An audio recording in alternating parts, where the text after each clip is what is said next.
Welcome to Talking with Tech. I'm your host, Rachel Madel, joined as always by Chris Bouguet. How you doing, Chris? I'm so good right now, Rachel. How are you? I'm doing good. I just snapped, and I realized, that was a weird thing I just did. You guys can't see it, but it was totally dorky. They'll hear it. They'll hear the snap. You'll hear the snap. You're like Thanos over there. So today, Rachel, it is time. It is time. We missed it last week because we had other stuff to talk about, but we are coming back to it. AAC Bingo. I'm really excited. So there's been a lot of build-up, Chris, in our Facebook group because you and I have been going back and forth discussing who's going to win this bingo challenge. Mostly we've been communicating through GIFs, which is pretty on brand for us. Yeah, it's been a lot of fun doing the kind of little bit of trash talking back and forth, but it's all in good fun. Even though exactly. Let's dive in. I have our scorecard. Our scorecard's ready. Okay. Current score, Rachel 19, Chris 24. All right, the comeback is on, right? I'm ready. I'm ready for a comeback. Okay, so we left off with the free space, which was halfway through, but the next one on AAC Bingo is, and just to hold on real quick, in case people did miss the last one before I jump in here, I think it was the Carson Covey episode where we had the AAC Bingo. So if you haven't listened to that, go back and listen to that. Get out your scorecard and rate yourself. We are rating ourselves from either a 0, this is not us, to a 3, right? It's a 1, 2, or 3? Yes, 1, 2, or 3, and sometimes we give each other 4s if we feel like we're exceptional. All right, so here we go. So the first one is oddly satisfied by laminating. You know what's interesting about this one is I feel like I do get a sense of satisfaction from laminating, but I have to say that I've been trying to make my practice more digital. So it's kind of like very rare these days that I'm laminating things because if I can, I try to do things all digital. So I don't know, maybe like a 1? You take that because mine is definitely a 0. I haven't laminated things in a while. I advocate for if you're going to laminate things, it's going to be maybe a student or a parent that you're going to ask laminate. Make it a job that people do, like a parent volunteer. I don't own a laminator at my house. Like I know a lot of speech therapists that do. But I also, years ago, I've said, no, the future is digital. Got to make it digital. That doesn't mean throw out the low tech. I'm not saying that. You need that as well. I hope people know that.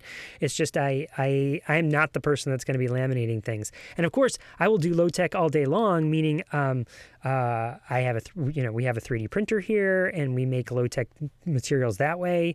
It seems high tech, but really it's tangible, something you hold in your hand.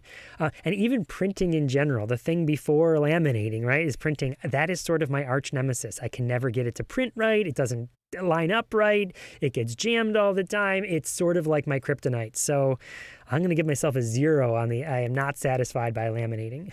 Yeah. What's funny is that I actually interviewed a woman, Waist SLP. I don't know if you guys remember from our Asha episode, but she was so cool because she had this little tiny spice jar. And she's like, this is my waste for the entire year. And so I love that idea. And I also agree, Chris, things are going digital. And so while low tech supports are absolutely essential for our students, anything beyond that, I'm like, how can I just keep this digital and not have to waste the paper, I also have a lot of struggles with my printer as well. We have a love-hate relationship. It's mostly hate because it never works when it's supposed to. And then when it does work, I'm really elated. So I guess I love it then. But yes, I would agree. I think that lamination is just gonna eventually, I think, be only for those low-tech supports. And especially now that we're virtual, we don't need to be printing out tons of materials because we're not even able to share materials. Exactly. All right, you ready for the next one? Yep. All right, this is SIG 12 member. So do you want to explain what SIG 12 is for people that don't know? Yes. So SIG 12 is the special interest group for AAC. So if you are a AAC fanatic, like Chris and I are, then you might join the special interest group. So, and the thing that I love about this the most is things like Asha. They have a luncheon, which is really nice. So it's kind of like you have a place to know where you can find your people, your AAC people. But yeah, so I am a SIG 12 member. Are you, Chris? I am. So how do we determine, how long have you been a SIG 12 member? Oh, that's a great question. I don't really know. I mean, 7 years? Whoa, 7 I years? don't know. 7 or 8 years? That's definitely Something like longer than that. me. So you're gonna, I'll give myself a 2 here if you're gonna give yourself a 3, because I've only been a member for about maybe 2 years, maybe 3, somewhere in there. For years, you've got choices you have to make, financially. True. And SIG 12 costs money, and it's more money towards ASHA after paying dues already. And being in assistive technology, there's even more organizations that you might want to be a part of, and that cost dues. And so at some point I just had to ask myself, how much do I pay to be in the profession? I'm already paying for my Cs. I'm already paying for my Virginia license.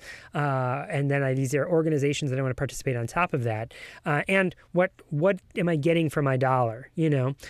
So as years have gone on and I've gotten even deeper and deeper into AAC, the SIG 12 membership definitely has paid off, especially because of the research that's shared in there and the perspectives shared in there. Essentially, the discussion boards have been what I find most valuable.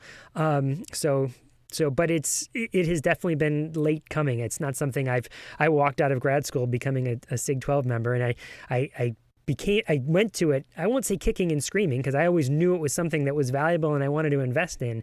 I just felt like I had to wait until I made a dollar amount before I said, okay, now I can invest in this. For sure. I think those things definitely add up. And there's like so many different places that we can put our money when it comes to our practice. And so just being strategic and making sure that you feel like you're getting value, right? So if you're just going to sign up, but you're not going to look at the discussion boards and, it just doesn't necessarily make sense. So it kind of just depends on where you're at in your practice, and things evolve over time. Sometimes you say no to something and then you circle back to it. So I think it's just like being strategic about those types of things. Are you ready to move on to the next one? Yep. Do you have it pulled up, by the way? Do you know what's coming, or are you just waiting for me to read it I'm just up? like hoping that you don't dupe me or surprise me, but I'm on the edge of my seat. Okay, yeah, no surprises. But here is the next one, right? This is a phrase you might not have heard before. So it's called inspires, not requires. Oh, that sounds familiar. Well, I mean, I think I have to win this round because that's my phrase. And as much as I know that you also adopt that philosophy, I feel like I should get bonus points. I think you should. So I think that might be a 5 for you and a 4 for me. Love it. Love it. I love how we're just like making the rules up as we go. Sure. All right. Oh, and by the way, just real quick, for people who are like, well, wait, what does that mean? What does inspire, not require mean? Well, it's funny. We just got off a webinar where we talked about it. But essentially, instead of thinking through the lens of how can I make a child communicate with me, how can I try to get them to say what I want them to say, I kind of put the burden, if you will, on me. I need to create activities that are so engaging and so fun that kids can't help but to communicate about them.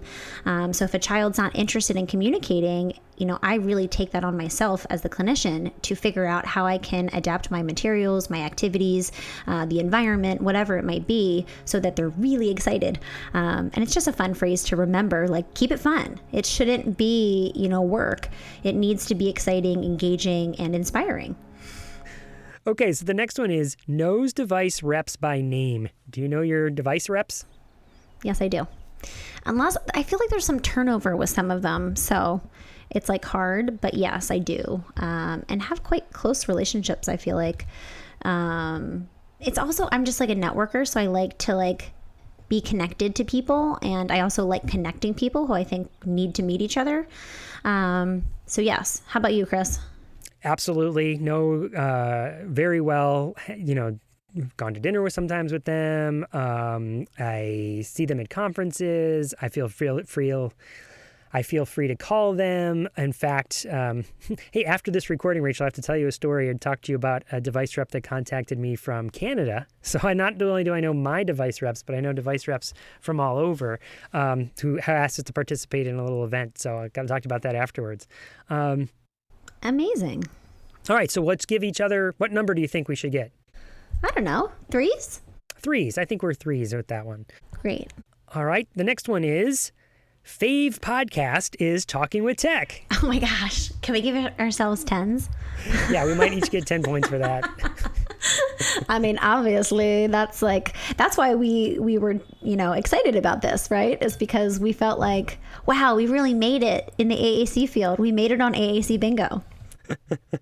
Yeah, that's fantastic that it's on there. That is so great. And not just for us for Talking with Tech, but really for podcasting in general. I mean, that someone is thinking, oh, well, this is something that adds value. Podcasting itself adds value to my professional learning. And I feel so much so that I'm going to put it on this bingo. That really speaks to this modality of learning. And, I've been a big fan of podcasting for years. I know you have been as well. So to make it on here really means something. Yes, thank you. So are we actually giving ourselves 10s, or is that a little extreme? 5s? Maybe extreme. Let's give us 5s. If the scale is 1 to 3 and we're adding a 5, we're already cheating by 2. So, all right, fine. All right, the next one is this one's tough. You ready? This is CEU junkie. Okay, well, I have a few responses to this. Me too. I feel like we are CEU junkies because we're providing CEUs to a lot of people very frequently. I also consume a lot of CEUs. So I feel like that's I think to be a good presenter of CEU content, you need to watch other presenters and see the kinds of materials that they're presenting and the kind of topics that they're talking about. So I'm just always curious, especially for this podcast. I feel like part of the reason we, get the comments from our podcast is like, wow, like such a great resource, all of these really wonderful things, is because we're kind of on the pulse of what's happening in our community. And I think in order to do that, we have to really kind of have like our eyeballs on all the different things and the moving pieces. And so I would definitely give myself a 3 for that one. Yeah, for all those same reasons, I agree. I think I'm a 3. It's the term CEUs. That sort of means something to different people, like it's something you pay for. To me, it's just learning. We're learning junkies, not necessarily I need continuing education units to measure my worth to some sort of organization. Rather, it is just we love learning. And yes, if I have to prove to an organization that I am doing learning, then yes, I will show you all the different avenues that I try and do that in, all the conferences I go to, the webinars I participate in, both as a presenter and as a participant. So yeah, I am a junkie of learning. Yes, I would agree with that for both of us. All right, so that's threes each, and then here comes the next one. You ready? Yes. All right, all about that core. 3s, both of us. I'm answering for you. Yes, easily 3s. We've been core vocabulary advocates for a long time. So I don't even know what we need to talk about that. This whole podcast talks about core vocabulary. Exactly. Just listen to every episode we've ever done. And we've probably said core vocabulary at least once. All right, here's the next one. Ready? Takes the term bag lady to a new level. I'm just thinking about you as a bag lady, Chris. So I'm really curious to hear how you're going to answer this one.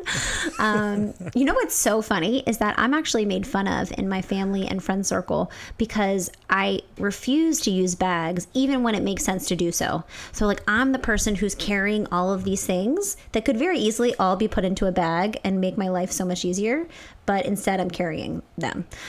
So I can't identify with this idea of being a bag lady. Again, it goes back to my minimalist tendencies. I also just tend to not have a lot of stuff and not bring a lot of stuff when I'm doing therapy. If I'm going in home, and then, I'm not really using a bag if I'm in my office. So I would say I don't know, 1.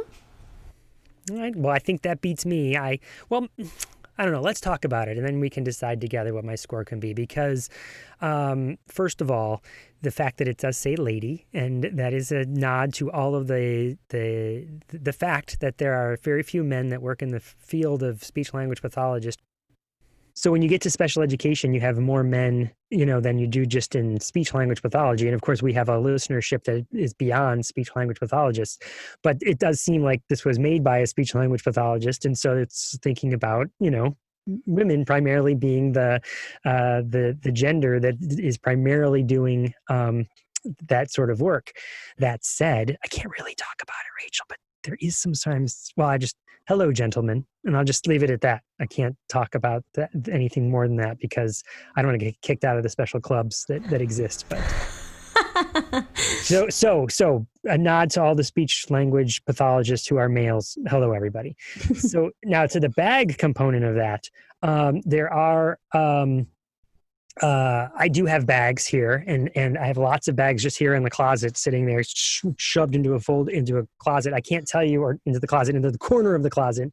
I can't tell you how many times I've ripped apart those bags to make shoulder straps rather than buying shoulder straps for kids with AAC devices. So in that regard, yes, using that that MacGyver-esque aspect of I'm going to use what I got. I know I'm not going to be able to convince somebody to buy me a strap, but I can make one out of this, out of all these bags I've gotten from conferences.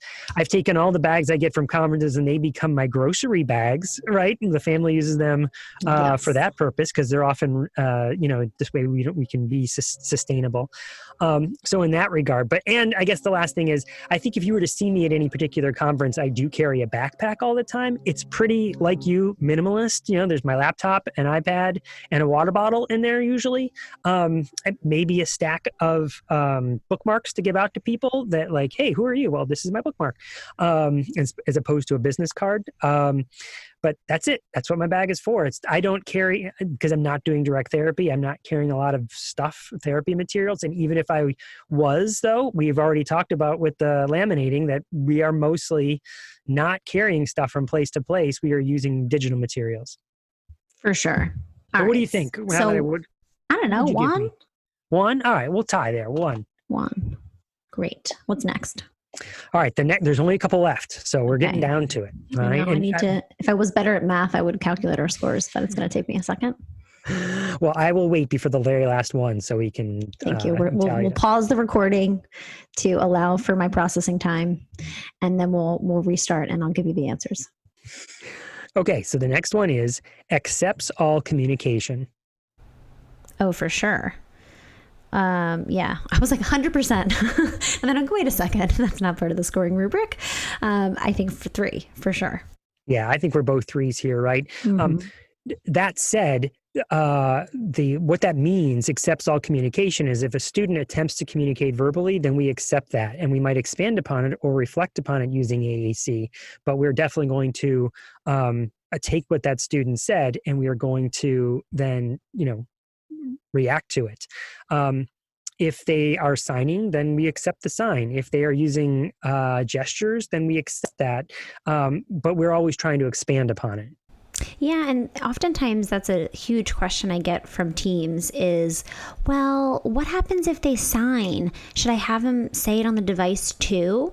And I said no, because none of us like to say something and then have to say it again and have to say it again and have to say it again. And so what you can easily do is say a student, signs all done. Then go to the device and model, oh, you're telling me that you're all done. Okay, let's go do something different. No expectation that they have to use the device. Sometimes kids will imitate the model and they'll say it on their device, but we don't have to, require that. And it's a really great way to show them. You can tell me with a sign or you can tell me on your device. Either one works. All right, you ready for the next one? Yes. This one is relies heavily on password managers. Oh my God, 100%. It's like a running joke in my business that my business manager has the keys to my identity, essentially. So anyone's like, oh, what's the password for this? Because, I have a team of people helping me create content, resources, post on social media, all the things. And I'm like, I have no idea. Just ask Lauren. So shout out to Lauren, my girl. She literally has every single password that we would ever need to run my business. And she is my password manager. I also have, for my own personal use, I have, what is it called? It's a website that you use. Yes, LastPass. That's what it is. Exactly. I can't even remember my password manager. It's a problem, guys. Well, so this is something I've really thought about investing in, and people have told me, repeatedly, and to use one. Google Chrome has one built into it, and since that's primarily what I use, I sort of, it's always kind of, hey, do you want to use a strong password here? Sure. And we remember it? Yes. So that's kind of what I rely on, but I have been thinking about it. So I'm going to give myself a 1 here. because I just rely on the built-in tools. I'm not actually paying for anything, you know? Yeah, I think it's so important because now, especially because everything's super digital and people are just sitting in front of their computers. I always think about, those kind of like those really important ones, like your email, for example. If someone has your email address and your password, somehow figures out your password, they can literally do anything, right? They can change your bank account, log in, and all these things that go through either our cell phones or our email addresses. And so especially with those ones, you just want to be super careful, just so that, you're changing them. They're, not easy things like, your birthday or 123 or something like that. All right. There's only 2 left. Yikes. Okay. All right, here we go. The second to last one is subscribes to Practical AAC. Yes. Absolutely. And also have written articles for Practical AAC. Does that give me bonus points? I think both of us have written articles for Practical AAC. And so, yeah, I think we get bonus points there. 4s? I think we're both 3. Yeah, let's say 4s. Let's say 4s for us. Sure, Great. Sure. In fact, the video, some good AAC news was just featured there on Practical AAC. So that's pretty awesome. I know. Did you see their last episode, Chris? The most recent? I was like, oh my gosh, we totally could have been featured. It was like the community episode. I know, we were watching it. Matter of fact, we watched it last night. And so for people that don't know what we're talking about, John Krasinski, the actor, put out 8 episodes on YouTube for free called Some Good News, where he just reports on good things happening in the world. And it's a cute little fun internet show with the artwork from his kids. And it's just, he brings in other celebrities and there's always like a little surprise. And so I did a quick parody video to help talk about the COVID Speak app that was produced by Brian Whitmer and Bill Binko, which you've heard us advertise that on the podcast in the past. Advertise it. It's free resource. We're just helping promote it. So John Krasinski's the last episode, or for now, as episode 8, and the community episode is all of these people who have done spin-offs or parodies of Some Good News. And so my family and I were watching it last night and we were like, is ours going to show up there? Is it going to be there? It wasn't on there, but that's okay. I'm sure there's lots that weren't on there.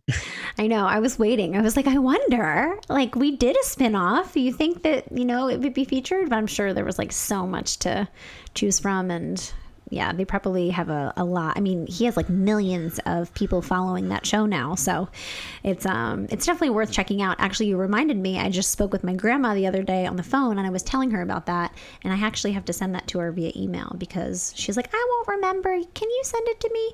And so thank you, Chris, for reminding me that I need to send that to my grandma.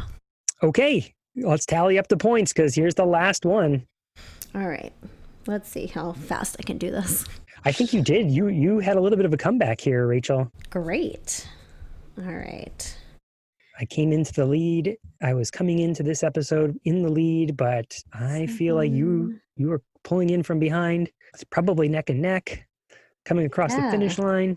I mean, what's really hard, I think I need to use a calculator just because I can't be trusted.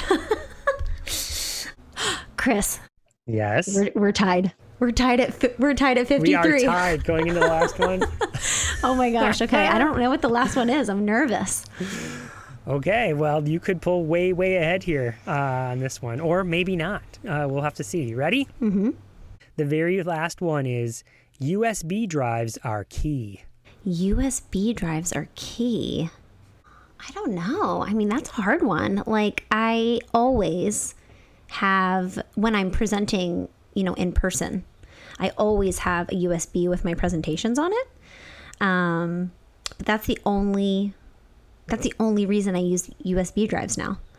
But I still, it's like this weird anxiety that I have that I'm not going to be able to access my slides, or it's not going to work, or something is going to happen. I won't have internet access, which actually at one of my presentations, I had to use my USB drive. So I don't know, because I do it religiously for every single in-person presentation, maybe a 2. All right. Well,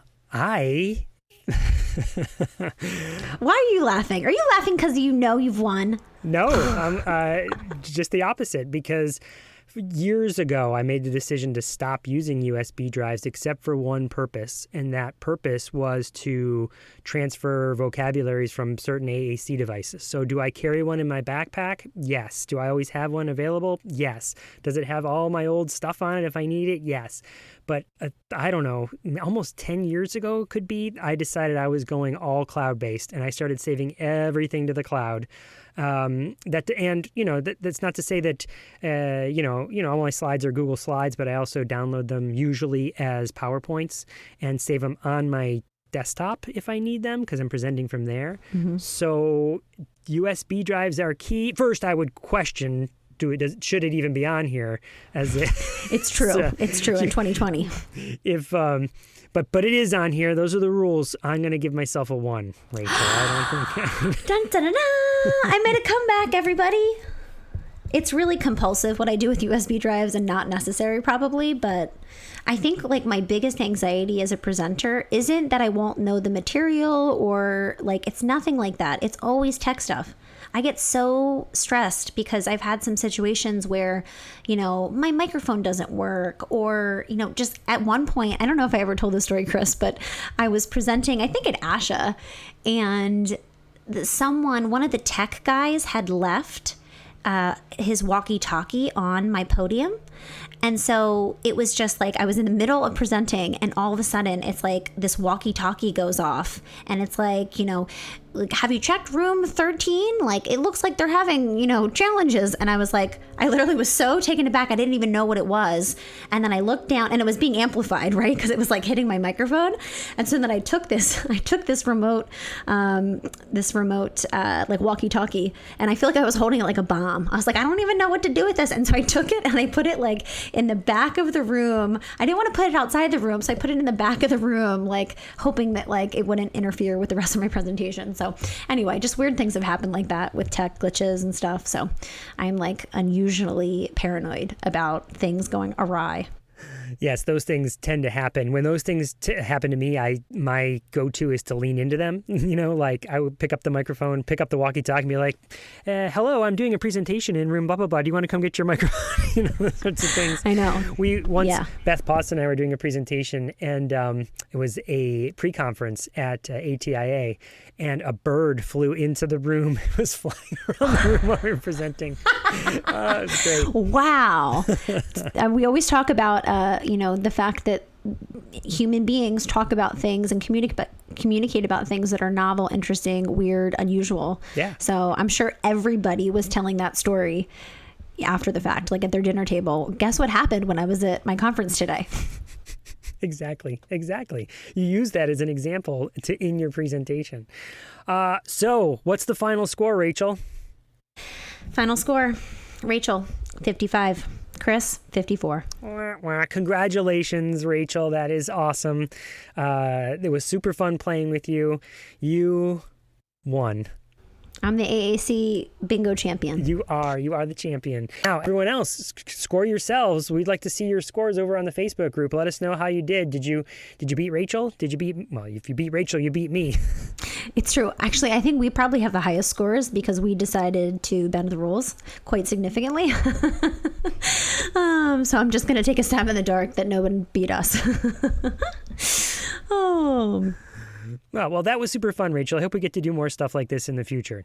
Definitely. So, Chris, let's talk about today's episode. Really excited. Brittyn Coleman, she is a functional nutritionist. So she works almost exclusively with families of children with autism. And we talk in this interview all about the work that she does. Really interesting. Obviously it doesn't have anything to do with AAC, but she works with a lot of families who, obviously are working towards communication, and she's had a lot of success. I was telling you before we hit the record button that she sees clients of mine, and I've seen a lot of improvements. Children with autism tend to have GI issues and challenges. And when you start getting their little bodies working better, you see behaviors decrease, you see attention increase, all these things, which makes sense, right? It's a natural thing. Like when you are putting, good nutritious food into your body, and you start feeling better on the inside, you're able to and ready to learn. You perform better on the outside. Yep, exactly.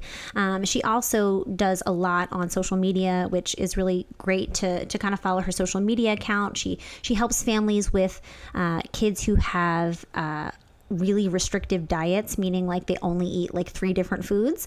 So she gives strategies on how to, expand a child's palate and to get them trying lots of different kinds of foods, because I know that can be a challenge for a lot of families. So anyway, it was a really great interview. I was so excited to have her on. We've been working, as colleagues for a few years now, and just really excited that she was able to kind of share her expertise in the area of nutrition and autism. So without further ado, let's head into my interview with Brittyn Coleman.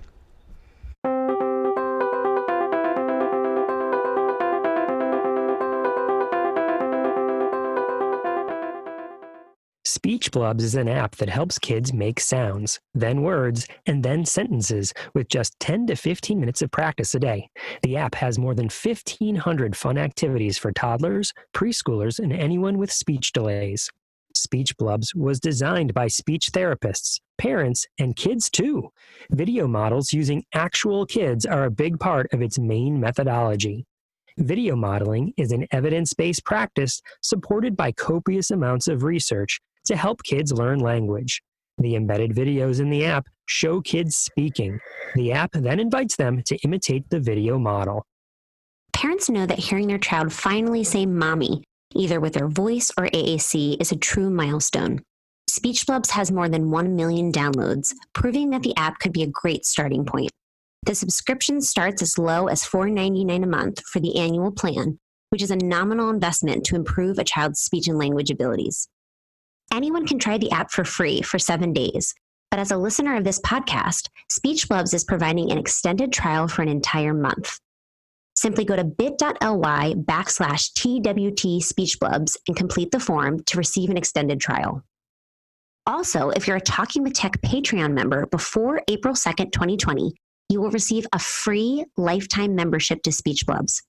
Go to patreon.com/talkingwithtech to sign up. And check out speechblubs.com for more information about using this engaging and empowering app. That's speechblubs.com. Check it out today.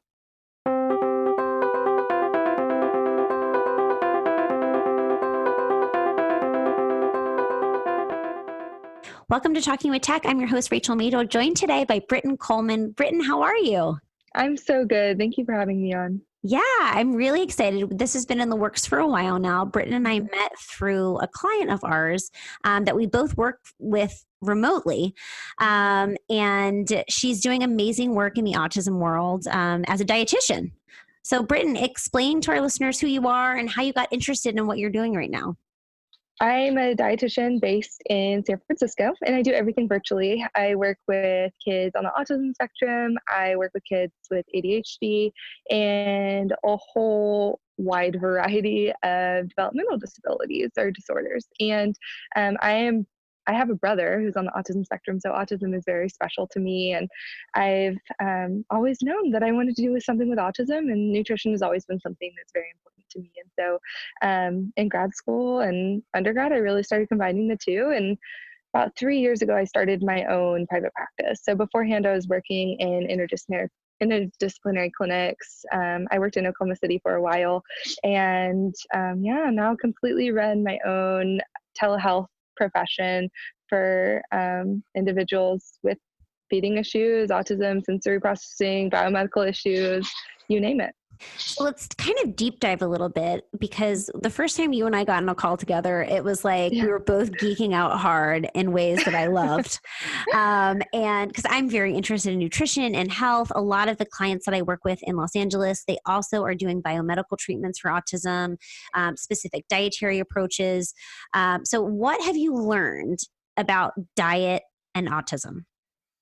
I have learned that there is not one diet that works for everybody. And it makes me so frustrated sometimes when the internet or whoever else just says, hey, this one diet is for autism or for, everybody. And that just doesn't that's not right. And Mm-hmm. I mean, it's called autism spectrum for a reason. Everybody is so different. They have a different genetic makeup, different biomedical makeup. They have so many different things going on internally, even a different gut profile. I mean, it just doesn't make sense for us to say that one diet works for everybody. And so I've really learned that we need to individualize all of these things. We need to do a lot of different biomedical testing, which I'll dive into like what that actually means in a second. But we really just need to make it individualized so that we can have the biggest impact. Because if we don't, then of course, they're not going to have the response to nutrition that we know they can if we're using the wrong diet the whole time. What this one specific diet, like the gluten-free, casein-free diet, helpful for some people, not every single person. So yeah, individualizing is what I've learned.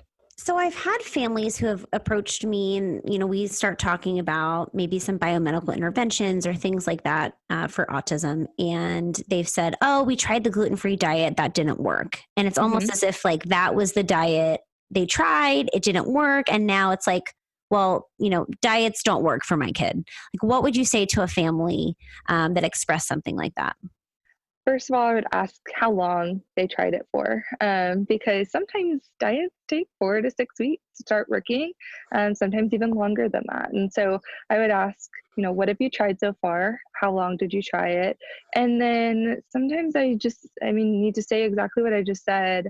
Not one diet is for everybody, and your child might not have a gluten sensitivity, and that's okay. But of course, if they don't have a gluten sensitivity, they're not going to respond well to a gluten-free diet because it's not what's right for their body. And so if they're not in the place to do testing, the next step would be dairy-free diet. There are a lot of different allergens that we can try, but you can't just roll it out diet altogether if just one diet doesn't work. So that goes for anybody too. And how do allergens or potential allergens or food intolerances impact children with autism? Like, what is the correlation there for people who maybe don't have experience with this idea? Definitely. So the first thing I always like to point out is that there's a difference between food allergies and food sensitivities and food intolerances. I mean, they're all different things, and it's easy to get them confused, or it's easy to just not even know that all of them exist. And so food allergies are often this immediate response where they're having an anaphylactic reaction, they're having hives. Think of a peanut allergy, for example. A lot of people can actually visualize what that looks like. Then we have sensitivities, which are more delayed responses. And these don't always show up on the outside. Some people will, they'll experience eczema or maybe some other outward manifestations, but oftentimes it's more internal, causing internal inflammation, can cause brain fog, can cause cognitive issues, behavioral issues, mood dysregulation, a lot of things there. And those are rooted typically in the gut.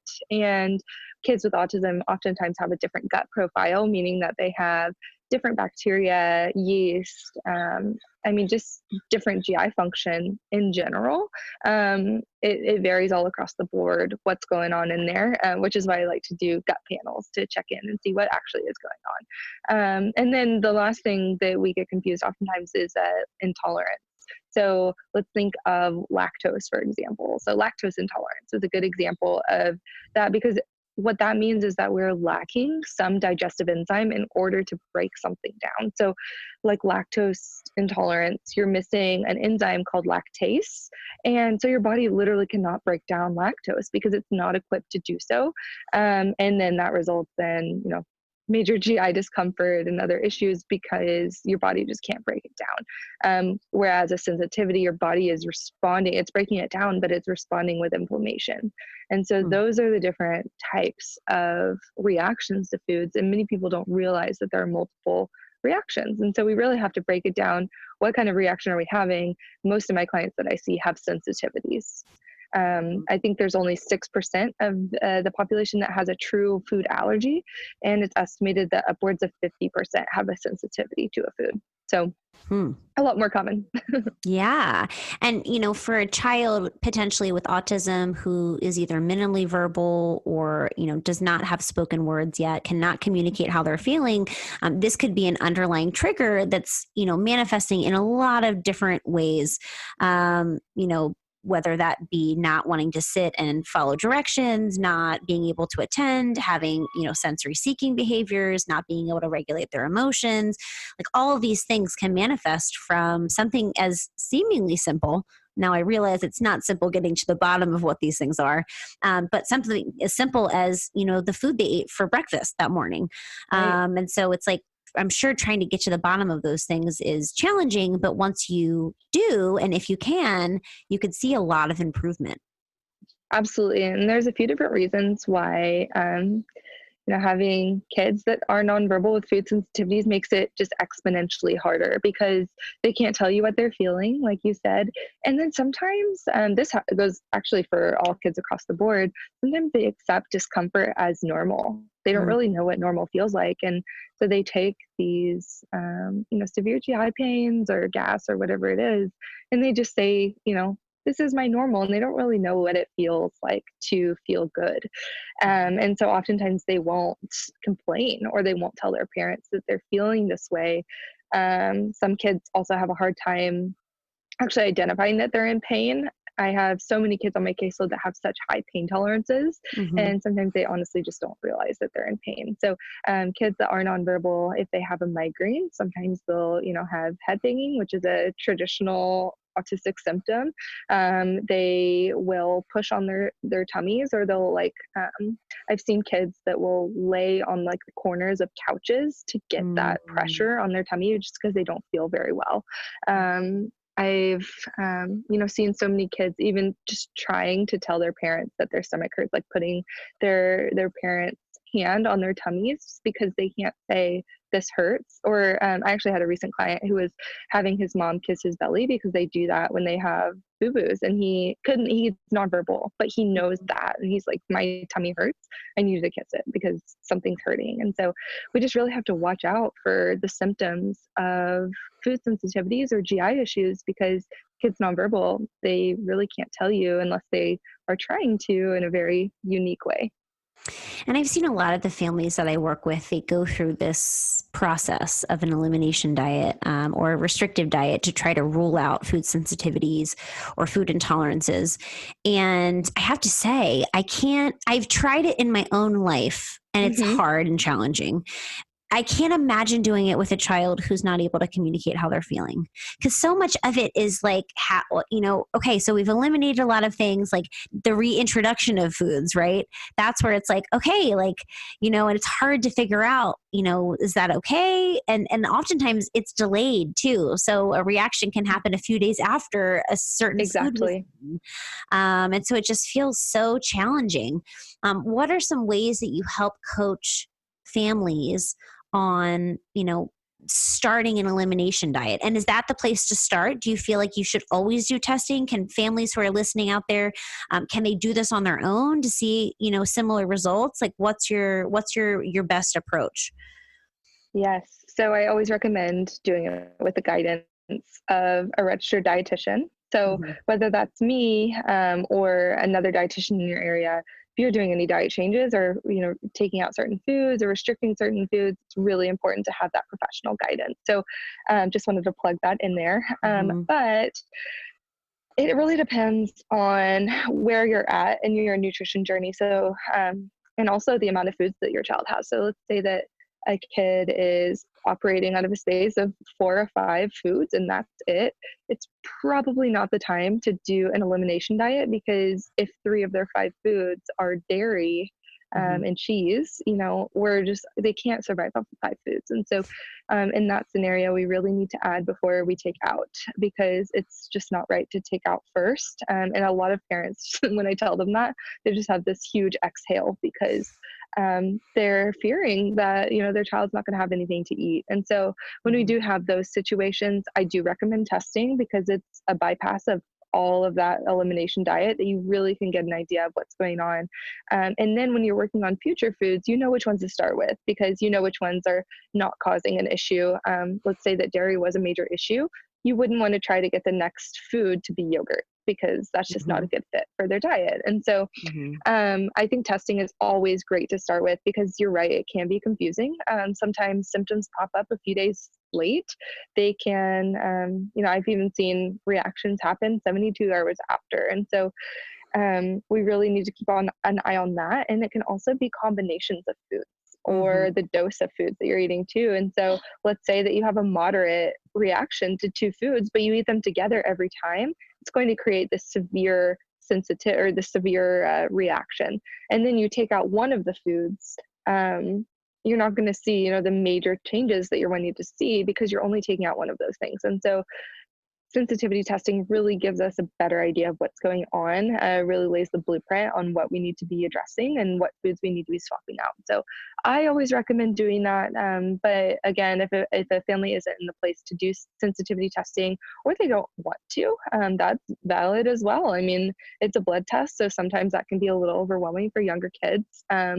And if they don't want to do that, then we can definitely walk them through an elimination diet in the right way, because there are many ways to do it out there. And so doing it in the correct ways for them, at least, is, going to be important for them sticking to those recommendations and the elimination diet in general.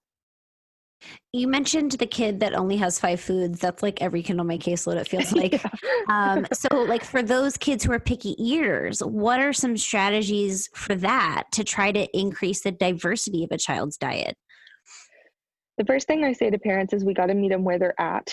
So if their child is only eating blonde crunchies, we can start with blonde crunchies, but we can work on the healthier options. We need to build trust with kids as well, because I've seen a lot of kids who have lost complete trust in parents who sneak foods into their, their trusted applesauce or into their smoothies or, whatever else it is. And then they stop eating and they don't trust the parent. And we really need to build trust there. But the reason why most kids are such picky eaters, especially on the autism spectrum, is because of sensory processing difficulty. And so we need to work on taking it one sense at a time. I use a method called the SOS method to feeding.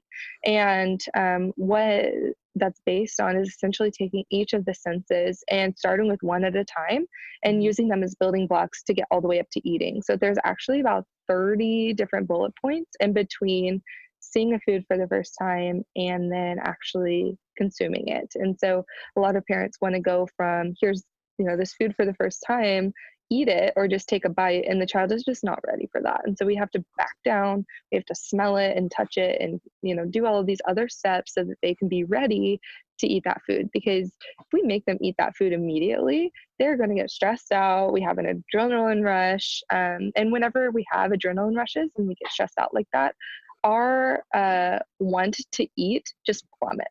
I mean, whenever we're in that flight or fight mode, we're not supposed to want to eat. We're not supposed to be hungry. We're supposed to get the heck out of there. And so it's important that we have a relaxing environment and that we can calmly approach mealtime in a very positive and encouraging manner, instead of forcing them or bribing them or begging to eat a food. So got off on a little tangent there, but there's a right way to do it, and it takes time. It's not an overnight solution. You really have to take time to dedicate to it. And you spoke to the sensory processing angle, which I'm really interested in. So when you say the sensory processing becomes an issue with the food, it's less about the food itself and it's more about potentially the texture. Can you talk a little bit more about the sensory processing aspects of feeding? Definitely. So feeding is one of the most sensory rich experiences that we have as humans. We smell the food, we taste it, we hear the crunch, we feel the temperature, we look at it. I mean, there's so many things that happen at once. And so when you have a kid who does have sensory processing or is having a hard time, I guess just interpreting the sense, then if you're putting them all out at once, that child is going to be so overwhelmed because it's so many things all at once. And so we really have to break it down instead of exposing them all at one time. And I think I lost track of your question. Can you say it again? I was just saying, talk about the sensory processing aspects of feeding and like what you're looking out for, like what parents can potentially do to help their child who's a picky eater.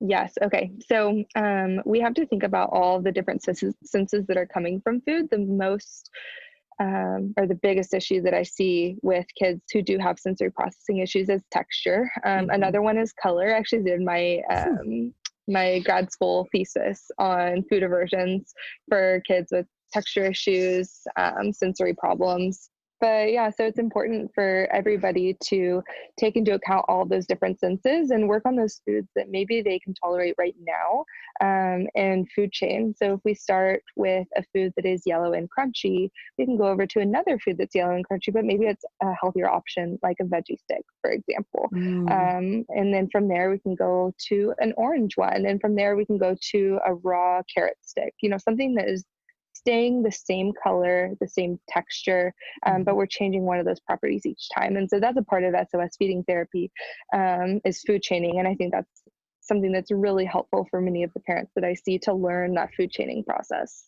Well, what's interesting is like, you always think when kids have food issues or food pickiness, you think it's about the flavor, right? You're like, oh, they don't like it because of this. And sometimes it doesn't make sense because we're like, but it's sweet. It's peaches. Like, who doesn't like peaches? And so it's like so interesting to hear that there's so many different aspects to why a child might be a picky eater instead of just like simple things like flavor and taste, which is what you would think of first naturally. Totally. And usually it's texture. That's usually the issue. Most of the kids on my caseload like crunchy, salty, and neutral colored foods. The blonde foods is what we call them. So interesting. At least when they come in. So think about that with your clients too, or for whoever's listening, kids or clients on your caseload. Those blonde, crunchy, salty foods. Goldfish crackers. Yeah. Mac and cheese is not crunchy, but it's neutral and salty. Many different crackers, chicken nuggets, French fries. I mean, interesting. Yeah. Wow, that's really cool.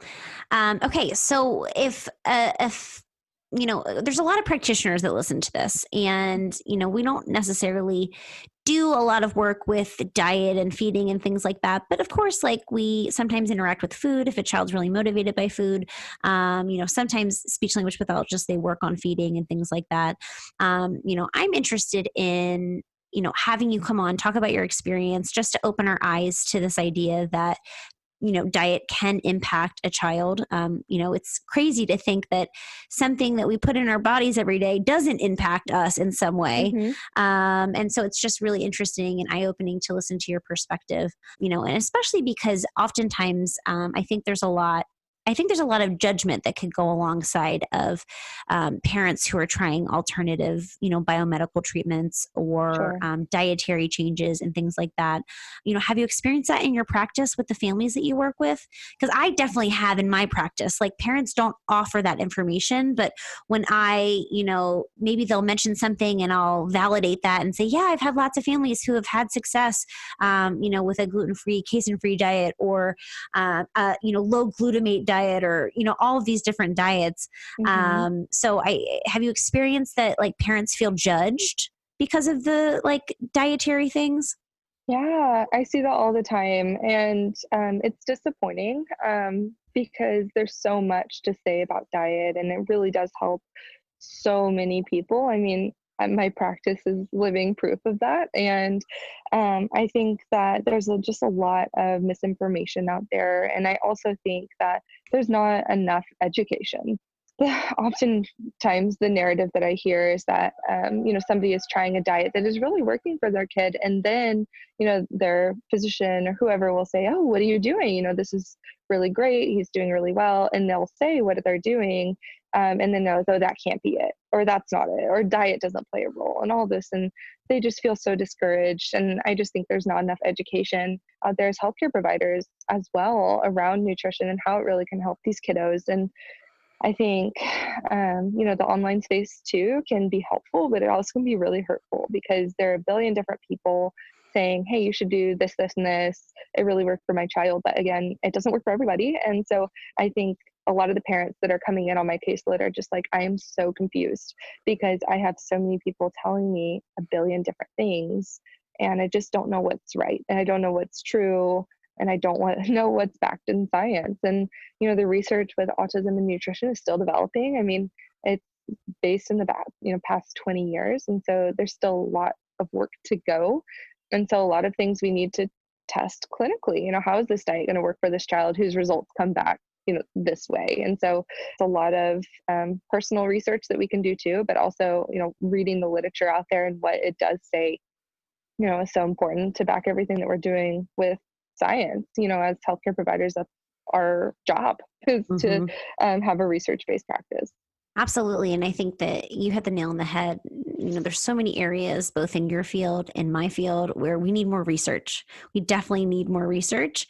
But until then, we can use the research that we have, do the best that we can, individualize our practice to help, individual kids and families. So I'm just really excited that you were able to come on today, Brittyn. And let me ask you this. How can people work with you if they want to work with you remotely? Because we have lots of listeners who potentially are like, oh my gosh, Brittyn, she can help with my picky eater. Yes. So I will say, so I do everything virtually. There are some states that don't allow me to work virtually. I have to have a state-specific license. Many states, however, do accept my license that I do have. So if you're interested in getting services, I have all of that information on my website. I have a majority of states I'm able to work in. I'm in California, so California is a massive state too. So I have many, many clients here. But definitely reach out if it's something that you're interested in, and I can help you find out if your state is compatible with my services. And my latest release is a 6-month biomedical program. And so what we're doing through that is doing many different biomedical tests. So through urine, stool, blood, I mean, we're doing the whole shebang. We're testing to see what's going on in there and how can we best serve your child with lifestyle changes, diet changes, and supplements. And so it's really important for us to do that. And through the 6-month biomedical program, we can do all of those different tests. Most of them you can actually do from home. Some of them you will go to a local phlebotomist and get those drawn. And from there, the results are sent to me, and we go over all of those together throughout the 6 months. So it's accountability that you're getting. It's lab results that we're reviewing together over video calls. And it's a lot of support through your lifestyle change, because when you're changing your lifestyle for your child with autism, it's a lot and it's easy to get overwhelmed. So I'm essentially in your back pocket for 6 months. So I would definitely recommend, if that sounds like something that you're interested in, or you have a client that you really think would benefit from that, you can go online to my website and apply for the 6-month program. And for listeners or clients of listeners, if you want to pass down the discount code, I can offer $500 off my package for all Talking with Tech listeners. So you can just use the promo code Talking with Tech. Thank you so much. Our listeners are very appreciative of that. And I have to say, so we share clients, Brittyn, which is amazing because I've seen improvements in the clients that, we work on with together. But I also have worked with Brittyn personally. I don't have autism, but she has helped me get to the bottom of a lot of health things that I've been struggling with. So I definitely would take advantage of that offer. And I thank you again so much, Brittyn, for coming on and sharing your expertise. I think it's really valuable for our listeners to hear a different approach, and especially our parents who are listening, who do have children with autism. I think that your resources and sharing your knowledge has been incredibly valuable. So thank you so much for joining us. Thank you so much. I really appreciate it. Awesome. So for Talking with Tech, I'm Rachel Madel, joined by Brittyn Coleman. Thank you guys so much for listening, and we will talk to you guys next week.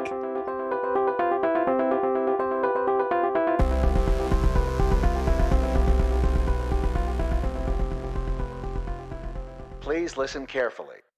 Hi, I'm Matt Hott, one of the hosts of Speech Science, a weekly podcast bringing you all the information that you can handle related to speech sciences and disabilities. Michelle Wintering, Michael McLeod, and I interview leaders and difference makers in the field. Every Tuesday, we drop a new episode. You can find us on iTunes, Android, and on our website, www.speechscience.org/Speech Science Podcast. Join us as we try to find the answers to the question, what is communication?